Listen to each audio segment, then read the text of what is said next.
3D ways, I guess. I don't know. Let me, here, let me put this one up and put my drawing tablet up. So, let's see. Here, let me zoom in on this. Bring it down. So, how do I get V? What's the easiest equation? All of these are going to be pretty much ratios. Yeah. Give me a ratio where I can solve for V. I don't know. Well, it turns out what you have here is a bunch of similar triangles. Yeah. Okay, in other words, you have the top triangle, and then you have the next triangle. That's a similar triangle, and then you have a third triangle, and then you have the entire triangle. Uh-huh. We know all of those are similar for sure. Yeah. Merely because they all, if these lines are parallel, then they all share this same acute angle here. And they all have the same obtuse angle or acute angle there, and they all share that third angle. So they're all similar for sure. But one of the things that isn't always clear when you have this situation is that not only is the ratio of V to 12 equal to V plus W over 20, in other words, I could say this, and make sure you understand why I can say that. In other words, that top triangle is similar to the second triangle.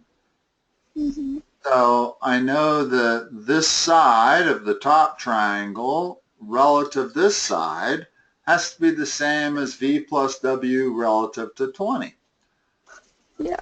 Problem is that gives us two variables and only one equation. So we can't do much with that.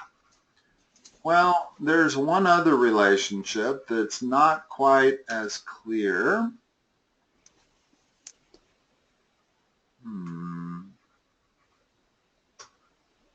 Besides my eraser not wanting to work.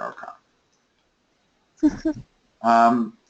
And that is that the relationship between this side of the trapezoid, in other words, I could also say that V is to 12 as W is to 8. Even though W and 8 are two sides of a trapezoid, and that's a triangle. It turns out that the ratio of those two sides of the trapezoid are also the same as the ratio of those two sides of the triangle. Well, if I go one trapezoid down, I see 35 is to 28. Now I have a relationship that has all numbers in it. And I can deal with it. In other words, V is equal to 12 times 35 over 28. 7 goes into that 5 times, goes into that 4 times, 4 goes into that once, goes into that 3. The answer is 15, is what V is.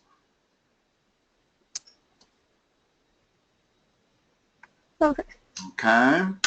And like I said, I'm not sure anywhere in geometry where they teach you that the ratio of those two sides is the same as the ratio of the two sides of this trapezoid, but it's true. And I can also say that same ratio is the same ratio as x over 20. So as long as we're down here, let's solve for x while we're at it. In other words, V over 12, that ratio is the same as x over 20, And we have two variables here, but we know what v is. V is 15. We just solved for it. Okay? And that ratio, if I cross multiply, I get 300 equals 12x, and therefore x equals, what's 300 divided by 12?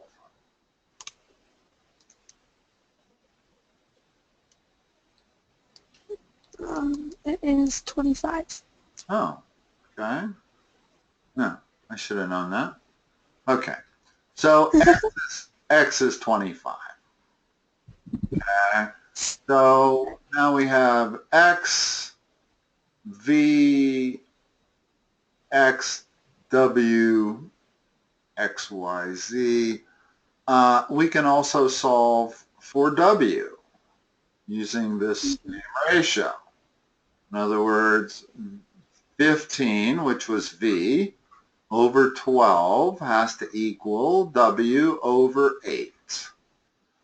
So that's a big relationship in this picture, is that the ratio of the sides of this triangle are the same as the sides of these trapezoids. And if you solve this, you get w equals 10.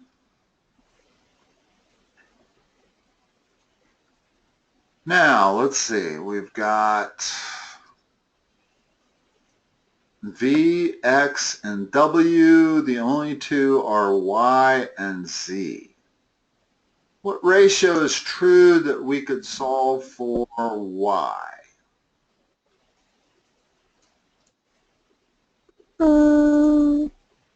Let's see. Let's list what we got. We got v equals 15. W equals 10. What was x? X was 25. 25? All right, so let's start there. And now we're trying to solve for y and z.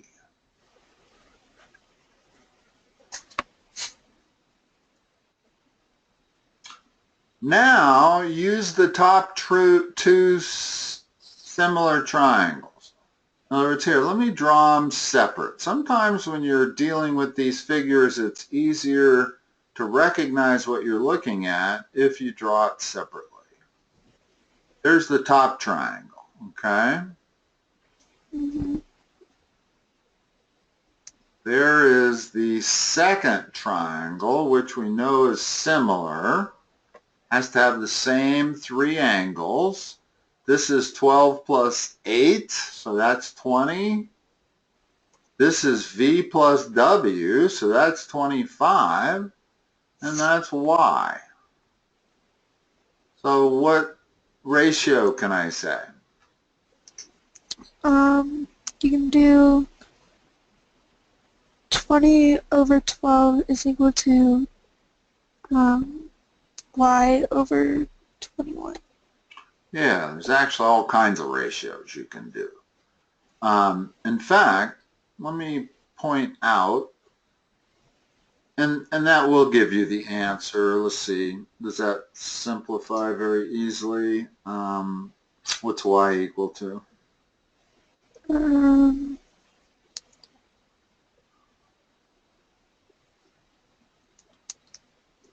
410 or 420 divided by 12. Which is 35. Okay, so y is 35. Now, before we go any further, let me just point something out. This can be quite confusing, and that's why I like to point it out to people. When you're looking at similar triangles,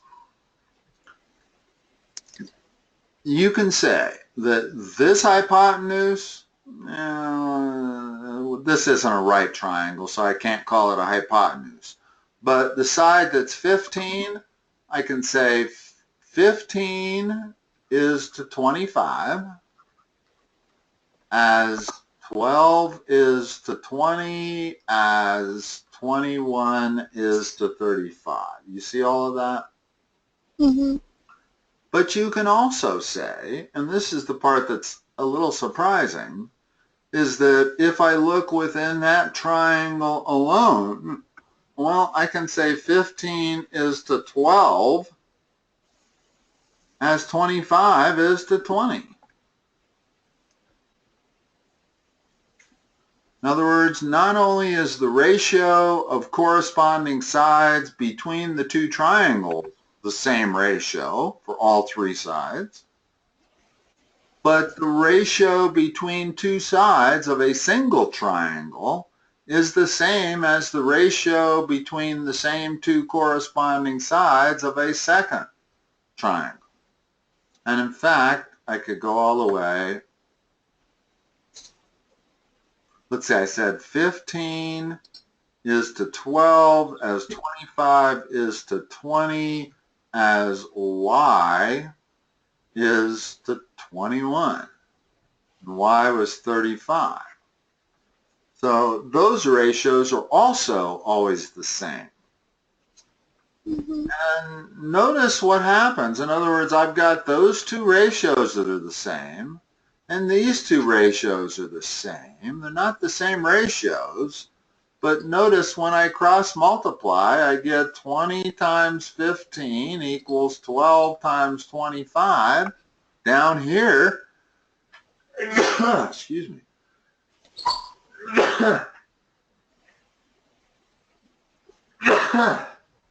Bless you. Oh, thank you.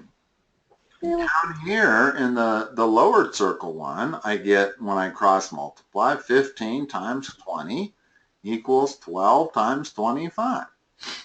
So even though this is made up of ratios of sides between triangles, and this is made up of ratios of sides within a triangle, the reason they're all the same is because when I cross multiply, I get the same thing. 20 times 15 equals 12 times 25. Same thing I get right there, even though the ratios are different. Okay? So that's one thing that's worth remembering, is that these ratios can be taken between the triangles or within one triangle. Mm-hmm. All right, so the last thing I need is z. Give me a ratio that works for z.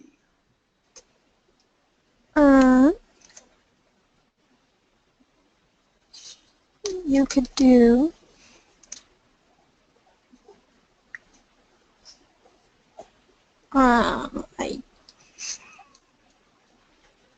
So here's what we want to do. We want to look at it as similar triangles, right? Mm-hmm. There's my top triangle. I'm going to try to draw it real small. There's B, 12, 21. And then I'm looking at my big triangle. My biggest triangle on the page. That's Z. Yeah. Well, what's the length of this side here?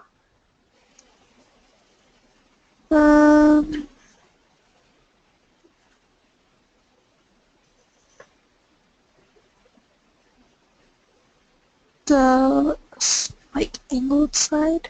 No, this side right here, then I'll mark in red here for a moment. That side right there. Looking at the picture, what is that side? Yep. 68. 68. Now you have those two triangles. Tell me what ratio I can write to solve for z. You could do 85 is to z as 15 is to 21. Where are you getting 85? I'm adding. Where are you getting 85? I'm adding up all the sides on the slanted side. Or you could do 68 is to 12. To me, that's the easiest thing to do. In other words, because you have so many choices, let's take the choice that only has one variable in it. And not only that, that variable is best if it's in the numerator. Because to solve this, I really don't cross multiply. Cross multiplying is self-defeating. Cross multiply is multiplying both sides by 21 and then multiplying both sides by 12. And then my next step would be having to divide both sides by 12. So I don't cross multiply, I just multiply both sides by 21. So I got 21 times 68 over 12, that's equal to C. And then we can reduce this significantly. Let's see, if I divide both sides by 3, I get 7 over 4.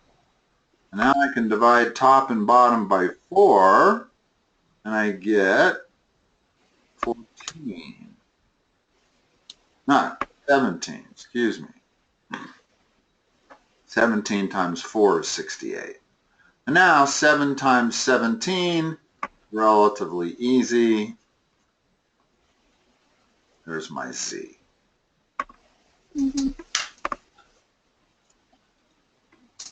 Okay.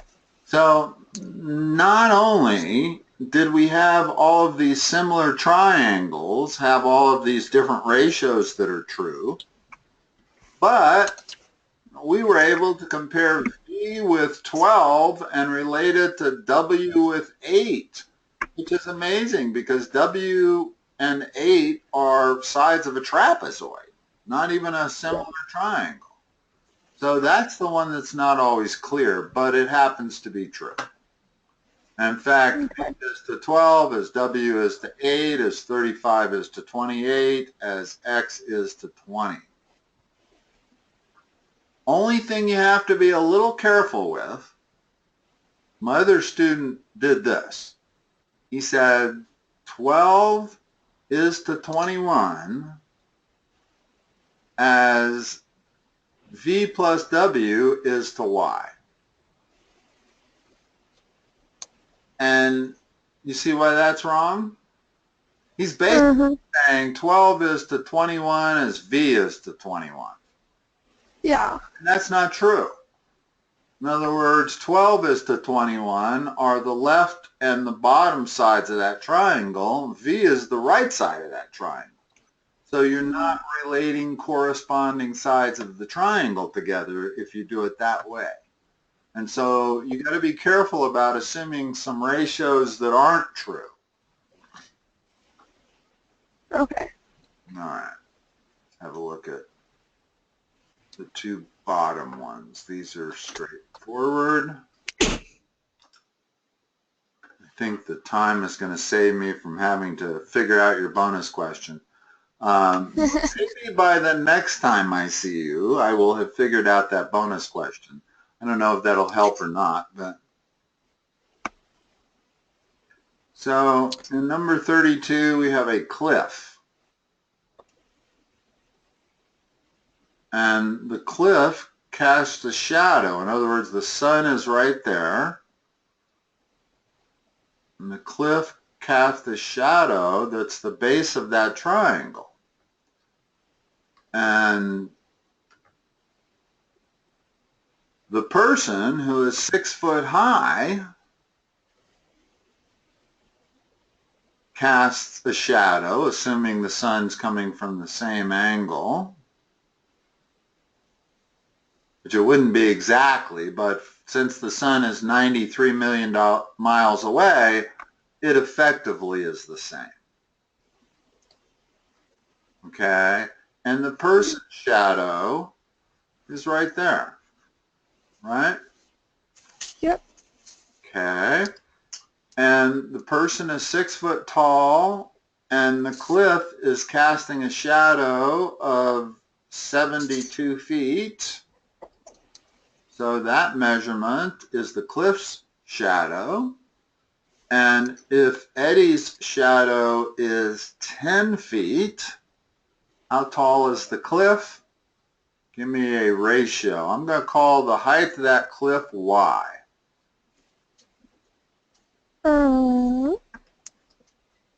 We would do 10 is to 6 as 72 is to Y.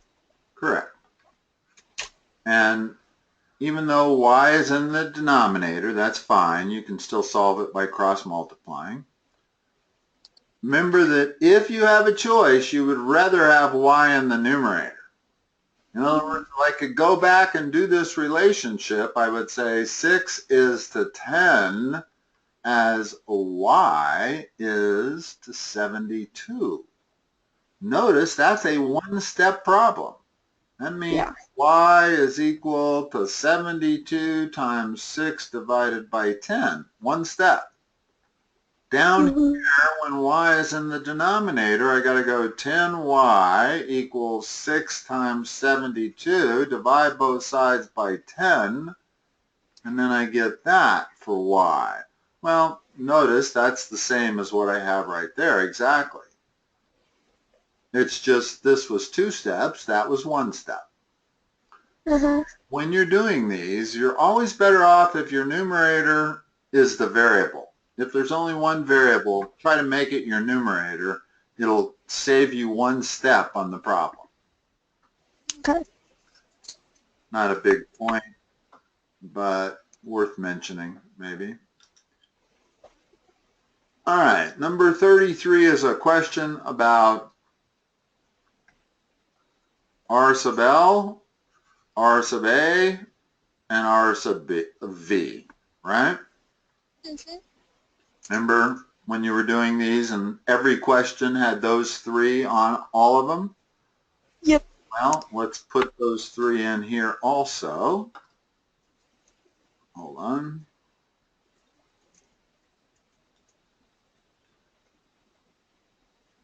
What do they give you? The volume. So what's the volume ratio? 2,662 pi over 686 pi. Well, you're doing it the way I would prefer to do it, but that's not the way Yansack likes to do it. So I'm going to suggest to you that we keep with his little is to big. Okay. Even though I don't like it, it'll be less confusing for you. So that's our volume ratio. And of course the pi's cancel.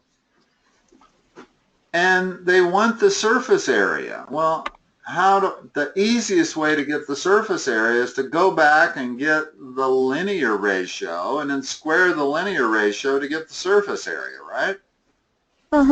So the linear ratio relates how to the volume ratio?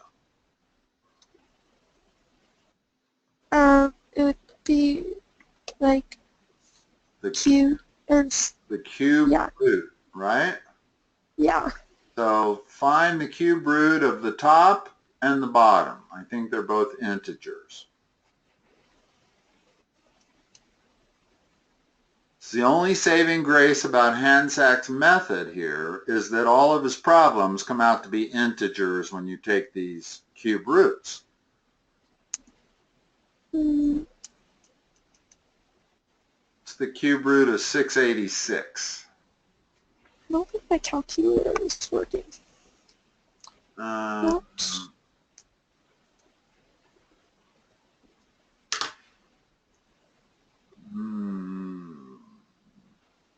Well,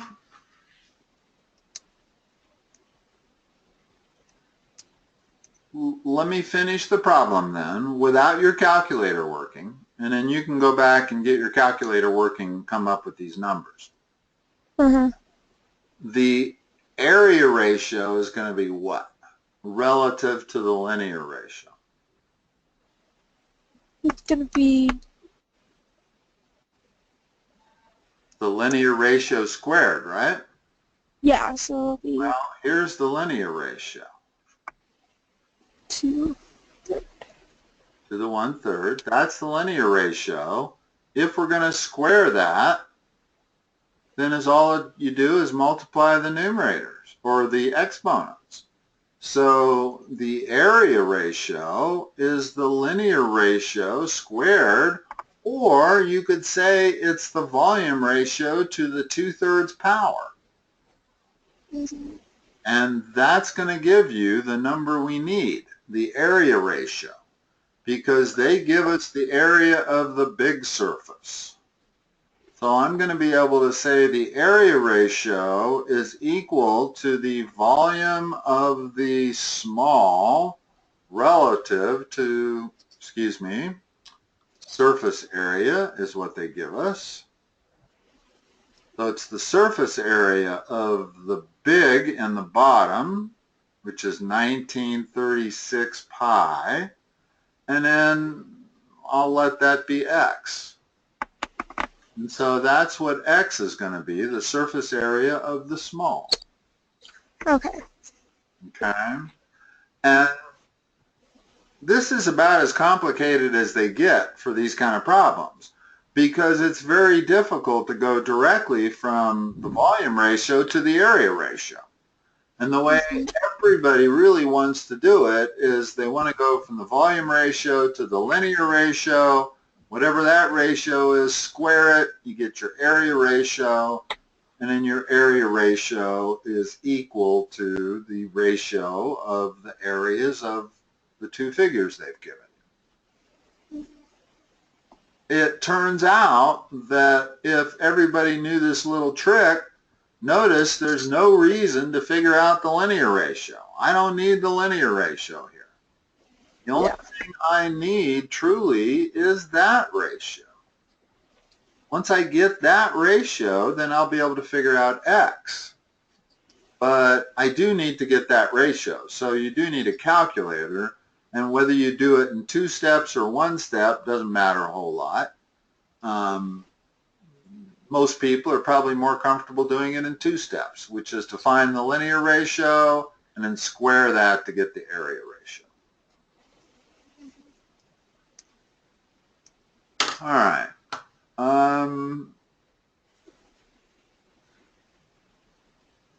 Looking at that other problem for a minute. I know we're out of time.